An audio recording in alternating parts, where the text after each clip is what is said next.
नमस्कार, मी मोहन दाते, पंचांग करते।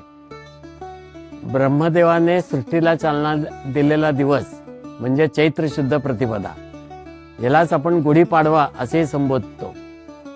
3.5 मुहूर्तापैकी अत्यंत शुभ दिवस, कारण या दिवशी संवत्सराचा आरंभ होत असतो, नवीन वर्ष आपले सुरू होत असते आणि त्यामुळे या दिवसाला विशेष महत्त्व आहे। 60 संवत्सर आहेत आपल्याकडे, त्या प्रत्येक संवत्सराचं नाव दरवेळी 60 वर्षांनी येत असतं। तसं या चैत्र शुद्ध प्रतिपदेला आपण संवत्सराचं नाव घेऊन आणि गणपतीचं पंचांगस्थ गणपतीचं पूजन करून आणि गुढी उभा करून आपण हा सण साजरा करत असतो। या वर्षी 6:54 नंतर आपल्याला गुढी उभी करायची आहे, कारण अमावस्या संपते।